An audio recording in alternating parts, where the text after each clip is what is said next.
Welcome back to my channel. ಹೊಸದಾಗಿ channel ನೋಡ್ತಾ ಇದ್ದರೆ ಸಬ್ಸ್ಕ್ರೈಬ್ ಮಾಡಿಕೊಂಡು ಸಪೋರ್ಟ್ ಮಾಡಿ. ಸಚ್ಚಿದಾನಂದ ಸಾಯಿನಾಥ್ಗೆ ನಮಸ್ಕಾರ ಮಾಡುತ್ತಾ ಸಾಯಿನಾಥರ ಅನುಗ್ರಹ ಎಲ್ಲರ ಮೇಲೂ ಇರಲಿ ಅಂತ ವಿಡಿಯೋ ಪ್ರಾರಂಭ ಮಾಡ್ತಾ ಇದ್ದೀನಿ. ಸ್ನೇಹಿತರೆ, ಸೋಮವಾರ ಮಾಡುವಂಥ ಪರಿಹಾರ. ನವಮಿ ಬಂದಿದೆ. ಸೋಮವಾರ ವಾರದಲ್ಲಿ ಮೊದಲನೆಯ ದಿನ ನವಮಿ ಕೂಡ ಕೂಡಿ ಬಂದಿರೋದ್ರಿಂದ ನಮ್ಮ ಮನೆಯ ತುಳಸಿ ಗಿಡದ ಹತ್ತಿರ ಇದೊಂದನ್ನು ಇಟ್ಟರೆ ನಮ್ಮ ಮನೆಗೆ ಲಕ್ಷ್ಮೀದೇವಿ ಬರ್ತಾಳೆ. ಸಂಪತ್ತಿಗೆ ಅಧಿದೇವತೆಯಾಗಿರುವಂಥ ಮಹಾಲಕ್ಷ್ಮಿ ಗೆಜ್ಜೆನಾದ ಮಾಡಿಕೊಂಡು ಬರ್ತಾಳೆ. ಅಷ್ಟೊಂದು ಅದೃಷ್ಟವನ್ನು ತಂದುಕೊಡ್ತಾಳೆ. ನಮ್ಮ ಮನೆಯಲ್ಲಿ ಯಥೇಚ್ಛವಾದಂಥ ಧನಲಾಭ ಆಗುತ್ತೆ. ಮನೆಯಲ್ಲಿ ಇರುವಂಥ ಸದಸ್ಯರು ಸಂತೋಷವಾಗಿರ್ತಾರೆ, ಅಭಿವೃದ್ಧಿಯಾಗುತ್ತೆ.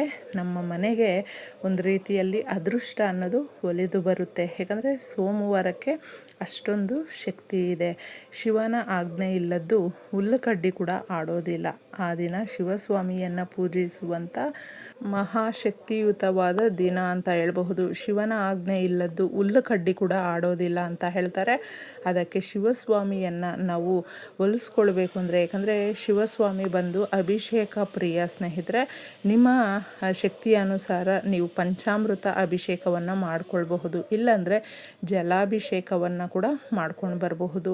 ತಪ್ಪದೆ ಇದನ್ನು ಮಾಡಿ ತದನಂತರ ನಿಮ್ಮ ಮನೆಯ ತುಳಸಿ ಗಿಡದ ಹತ್ತಿರ ಈ ಸಣ್ಣ ವಸ್ತುವನ್ನು ಇಟ್ಟರೆ ಸಾಕು. ಇದು ನೋಡೋದಕ್ಕೆ ಸಣ್ಣ ವಸ್ತುನೇ ಆಗಿರಬಹುದು, ಆದರೆ ಇದರಿಂದ ಆಗುವಂಥ ಬದಲಾವಣೆ ಪ್ರಭಾವ ಎಷ್ಟೊಂದು ಮಿರಾಕಲ್ ಅಂತ ಹೇಳ್ತೀರಾ, ಎಷ್ಟು ಆಶ್ಚರ್ಯ ಅಂತ ಹೇಳ್ತೀರಾ, ಇದು ಎಲ್ಲವೂ ಕೂಡ ನಿಮಗೆ ಅನುಭವಕ್ಕೆ ಬರುತ್ತೆ. ಏಕೆಂದರೆ ತುಳಸಿ ಗಿಡ ಯಾರ ಮನೆ ಹತ್ರ ಇರುತ್ತೋ ಅವ್ರ ಮನೆಯಲ್ಲಿ ಒಂದು ರೀತಿಯಲ್ಲಿ ಲಕ್ಷ್ಮೀದೇವಿ ಇದ್ದೇ ಇರ್ತಾಳೆ ಅಂತ. ಯಾಕಂದರೆ ಲಕ್ಷ್ಮೀದೇವಿಯ ಪ್ರತಿರೂಪ ತುಳಸಿ ಗಿಡ. ನಮ್ಮ ಏಳಿಗೆ ಆಗಬೇಕು ಅಂದರೆ, ನಮಗೆ ಯಾರಾದರೂ ಕೆಟ್ಟದ್ದು ಮಾಡಿದ್ರು ಅಥವಾ ನಮಗೆ ಒಳ್ಳೆಯ ದಿನಗಳು ಶುಭ ದಿನಗಳು ಪ್ರಾರಂಭ ಆಗ್ತಾಯಿದೆ, ಒಳ್ಳೆ ದುಡ್ಡು ಕಾಸು ಬರುತ್ತೆ, ಕರಿಯರ್ ಲೈಫ್ ಚೆನ್ನಾಗಿರುತ್ತೆ, ಈ ಥರ ನಮ್ಮ ಜೀವನ ಚೆನ್ನಾಗಿರೋದಕ್ಕೂ ಕೂಡ ಸೂಚನೆ ಕೊಡುತ್ತೆ. ಅಥವಾ ನಮಗೆ ಏನಾದರೂ ಸಮಸ್ಯೆಗಳು ಬರುತ್ತೆ ಅಂತ ಹೇಳಿದ್ರೂ ಕೂಡ ತುಳಸಿ ಗಿಡ ಆ ಸೂಚನೆಯನ್ನು ಕೊಡುತ್ತೆ. ಯಾರು ಗಮನಿಸ್ತಾರೋ ಅವ್ರಿಗೆ ಗೊತ್ತಾಗ್ಬಿಡುತ್ತೆ. ತುಳಸಿ ಮಾತೆ ಹಚ್ಚ ಹಸಿರಾಗಿ ಸೊಂಪಾಗಿ ದಿನದಿಂದ ದಿನಕ್ಕೆ ಚೆನ್ನಾಗಿ ಬೆಳೀತಾ ಇದೆ ಅಂತ ಹೇಳಿದ್ರೆ ನಮ್ಮ ಸಮಸ್ಯೆಗಳು ಒಂದೊಂದೇ ಬಗೆಹರಿದು ನಮಗೆ ಒಳ್ಳೆಯ ದಿನಗಳು ಪ್ರಾರಂಭ ಆಗ್ತಾ ಇದೆ ಅಂತ. ಆದರೆ ಸ್ವಲ್ಪನೇ ಅದೇನಾದರೂ ಒಣಗ್ತಾ ಇದೆ ಅಂತ ಹೇಳಿದ್ರೆ ಮೊದಲು ತೆಗೆದುಬಿಡಿ. ಯಾಕಂದರೆ ತುಳಸಿ ಗಿಡ ಆ ಥರ ಒಣಗಿದಾಗ ಸಮಸ್ಯೆಗಳು ಯಾವುದೋ ರೂಪದಲ್ಲಿ ನಮಗೆ ಹುಡುಕೊಂಡು ಬರ್ತಾ ಇದೆ. ಸಮಸ್ಯೆಗಳಿದೆ ಅಂತ ಹೇಳಿದ್ರೆ ಇನ್ನಷ್ಟು ಜಾಸ್ತಿ ಆಗುವಂಥ ಸೂಚನೆ ಅನ್ನುವಂಥದ್ದು. ಅದಕ್ಕೆ ತಪ್ಪದೆ ಮನೆಯನ್ನು ಕ್ಲೀನ್ ಮಾಡಿಕೊಂಡು, ಸಾಕಷ್ಟು ಜನ ಬೆಳಗ್ಗೆ ಮಕ್ಕಳು ಗಂಡ ನಾವು ಮನೆಯಲ್ಲಿ ಅವ್ರಿಗೆ ಟಿಫನ್ ಮಾಡಬೇಕು, ಈ ಥರ ಅರ್ಜೆಂಟಾಗಿ ಕೆಲಸಕ್ಕೆ ಹೋಗಬೇಕು ಅಂತ ಈ ಥರ ಅರಿಬರಿಯಲ್ಲಿ ಇರ್ತಾರೆ. ಅಂತಹವ್ರು ಎಲ್ಲರೂ ಕೂಡ ಸ್ನೇಹಿತರೆ, ಏನು ಪೂಜೆ ಮಾಡಲಿಲ್ಲ ಅಂತ ಹೇಳಿದ್ರು ಪರವಾಗಿಲ್ಲ, ತುಳಸಿ ಗಿಡಕ್ಕೆ ಒಂದು ಚೊಂಬು, ತಾಮ್ರದ ಚೊಂಬಿಂದ ನೀರನ್ನು ಹಾಕಿ ಪೂಜೆ ಮಾಡಿದ ಪುಣ್ಯ ಫಲ ಅನ್ನೋದು ಪೂರ್ತಿಯಾಗಿ ಸಿಗುತ್ತೆ. ನಮ್ಮ ಮನೆಗೆ ನಕಾರಾತ್ಮಕ ಶಕ್ತಿಗಳು ಬರೋದಿಲ್ಲ. ತುಂಬ ಜನ ನಕಾರಾತ್ಮಕ ಶಕ್ತಿ ಸಕಾರಾತ್ಮಕ ಶಕ್ತಿ ಇದನ್ನು ಹೇಳ್ತಾ ಇರ್ತಾರೆ, ನಾವು ಕೇಳಿದ್ದೀವಿ ಅಂತಂದ್ಬಿಟ್ಟು ಕೆಲವೊಬ್ಬರು ತುಂಬ ನೆಗ್ಲೆಕ್ಟ್ ಮಾಡ್ಕೊಳ್ತಾರೆ.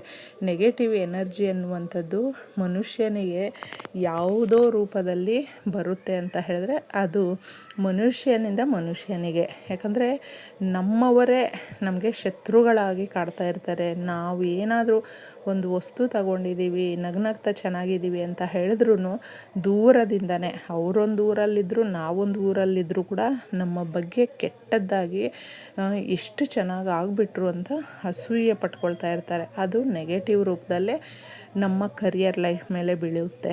ಆಗ ನಮಗೆ ಆದಾಯ ಕಡಿಮೆ ಆಗುತ್ತೆ, ಇರುವಂಥ ಕೆಲಸ ಕಳ್ಕೊಳ್ತೀವಿ, ಹಾಗೂ ಕೆಲಸಕ್ಕಾಗಿ ಹುಡುಕಾಟ ಪ್ರಾರಂಭ ಆಗುತ್ತೆ.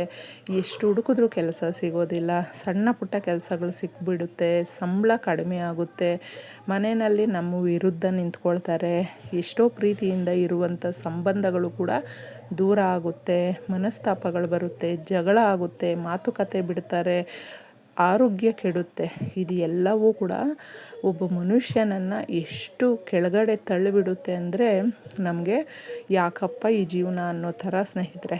ಆದರೆ ನಮಗೆ ಆದಾಯ ಅನ್ನೋದು ಜಾಸ್ತಿ ಇದ್ದರೆ ಎಷ್ಟೇ ನಾವು ಥಿಂಕ್ ಮಾಡಿದ್ರೂ ಕೂಡ ಈಗಿನ ಕಾಲಮಾನದಲ್ಲಿ ಯಾರ ಹತ್ರ ಚೆನ್ನಾಗಿ ದುಡ್ಡು ಕಾಸು ಓಡಾಡ್ತಾ ಇದೆಯೋ ಅವ್ರಿಗೆ ಎಲ್ಲಿಲ್ಲದ ನೆಂಟರು ಕೂಡ ಇರ್ತಾರೆ, ಸಂಬಂಧಿಕರು ಇರ್ತಾರೆ, ಹುಡುಕೊಂಡು ಬರ್ತಾರೆ. ಪ್ರತಿ ಮೂಲೆಯಲ್ಲೂ ಕೂಡ ನಮ್ಮನ್ನು ನೆನೆಸ್ಕೊಳ್ತಾರೆ. ಇದೇ ಸತ್ಯ. ಆದರೆ ದುಡ್ಡಿಲ್ಲ ಅಂತ ಹೇಳಿದ್ರೆ ದೂರ ಮಾಡಿ ಇಡ್ತಾರೆ. ನಾವು ಇಷ್ಟೇ ಅವ್ರಿಗೆ ಪ್ರೀತಿಯಿಂದ ಮಾತಾಡಿದ್ರು ನಮ್ಮನ್ನು ದೂರ ಮಾಡ್ಕೊಳ್ತಾ ಇರ್ತಾರೆ. ಎದುರುಗಡೆ ಸಿಕ್ಕಿದ್ರೂ ಕೂಡ ನಮ್ಮ ಬಗ್ಗೆ ಪ್ರೀತಿಯಿಂದ ಮಾತಾಡೋದಿಲ್ಲ, ಎರಡು ಮಾತು. ಈ ಥರ ಎಷ್ಟೋ ಜನಕ್ಕೆ ಇದರ ಅನುಭವ ಆಗಿರುತ್ತೆ. ಅದಕ್ಕೋಸ್ಕರ ನಮಗೇನು ಬದಲಾವಣೆ ಅನ್ನುವಂಥದ್ದು ದೊಡ್ಡ ಮಟ್ಟದಲ್ಲೇ ಆಗಿಬಿಡಬೇಕು ಅಂತಲ್ಲ ಸ್ನೇಹಿತರೆ. ಸ್ವಲ್ಪ ಸ್ವಲ್ಪನೇ ಬದಲಾವಣೆ ಅನ್ನೋದಾಗ್ತಾ ಇದ್ದರೆ ನಾವು ಕೂಡ ಒಳ್ಳೆ ಸ್ಥಿತಿವಂತರಾಗುವಂತೆ ಮಾಡುತ್ತೆ ಈ ಪರಿಹಾರ. ಯಾಕಂದರೆ ತುಳಸಿ ಗಿಡದ ಹತ್ರ ಮಾಡುವಂಥ ಪರಿಹಾರ ಯಾವತ್ತೂ ಕೂಡ ವ್ಯರ್ಥ ಆಗೋದಿಲ್ಲ. ಶ್ರೀ ಮಹಾವಿಷ್ಣು ಸಮೇತ ಲಕ್ಷ್ಮೀದೇವಿ ಕಲಿಯುಗದ ಭಗವಂತನು ಈ ಸಮಸ್ಯೆಗಳನ್ನು ಬಗೆಹರಿಸ್ಕೊಳ್ಳೋದಕ್ಕೆ ಭಗವಂತನ ಪಾದ ಒಂದೇ ಸ್ನೇಹಿತರೆ. ಅದಕ್ಕೆ ಶ್ರೀ ಮಹಾಲಕ್ಷ್ಮಿಯನ್ನು ನಾವು ನೆನೆಸ್ಕೊಂಡು ತುಳಸಿ ಗಿಡದ ಹತ್ರ ಈ ಪರಿಹಾರವನ್ನು ಮಾಡಿಕೊಳ್ಳಿ. ನೀವು ಯಥಾವತ್ತಾಗಿ ಪೂಜೆ ಮಾಡಲಿ ಬಿಡಲಿ, ಮನೆಯನ್ನು ಕ್ಲೀನ್ ಮಾಡ್ಕೊಂಡಿರ್ತೀರ, ಸ್ನಾನನೂ ಮಾಡಿರ್ತೀರ. ಪ್ರದೋಷದ ಸಮಯ ಸಂಜೆ ಬರುತ್ತಲ್ವ, ಆ ಸಮಯದಲ್ಲಿ ನೀಟಾಗಿ ಒಂದು ಕಾಗದ ತಗೊಳ್ಳಿ, ಪೂರ್ತಿಯಾಗಿ ಖಾಲಿ ಇರಬೇಕು.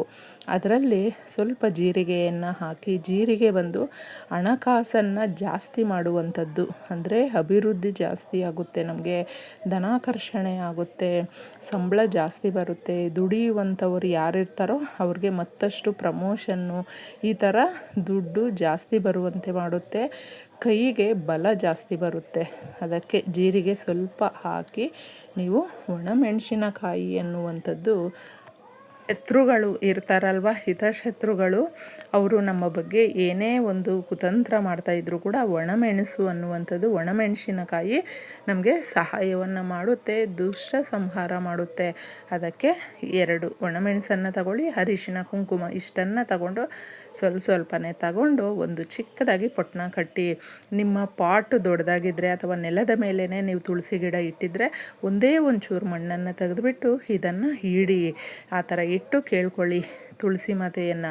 ನೋಡಿ, ಈ ಥರ ಒಂದಷ್ಟು ಸೋಮವಾರಗಳು ಮಾಡ್ಕೊಳ್ಳಿ. ಎಷ್ಟೊಂದು ಬದಲಾವಣೆ ವಾರಕ್ಕೇ ನಿಮಗೆ ಗೊತ್ತಾಗ್ಬಿಡುತ್ತೆ ನಿಮ್ಮ ಸಮಸ್ಯೆಗಳು ಎಷ್ಟು ಕಡಿಮೆ ಆಗ್ತಾ ಇದೆ, ನಿಮ್ಮ ಮನೆಗೆ ಒಂದು ಅದೃಷ್ಟ ಅನ್ನೋದು ಯಾವ ಥರ ಹುಡುಕೊಂಡು ಬರ್ತಾ ಇದೆ ಅಂತಂದ್ಬಿಟ್ಟು ಅದರ ಅನುಭವ ಅನ್ನೋದು ಗೊತ್ತಾಗುತ್ತೆ. ಇನ್ನೇನು ಅದನ್ನು ತೆಗಿಯೋದಕ್ಕೆ ಹೋಗ್ಬೇಡಿ, ಅದಾಗೆ ಅದರಲ್ಲೇ ಮಣ್ಣಾಗ್ಬಿಡುತ್ತೆ. ನೀಟಾಗಿ ಇಷ್ಟು ಮಾಡಿಕೊಂಡ್ರೆ ಲಕ್ಷ್ಮೀದೇವಿಯ ಕಟಾಕ್ಷದಿಂದ ನಮ್ಮ ಮನೆಗೆ ಸಂಪತ್ತು ಅನ್ನೋದು ಜಾಸ್ತಿ ಆಗುತ್ತೆ ಸ್ನೇಹಿತರೆ. ಎಲ್ರಿಗೂ ಕೂಡ ಒಳ್ಳೆಯದಾಗಲಿ. ಇಷ್ಟೇ ಸುಲಭವಾಗಿ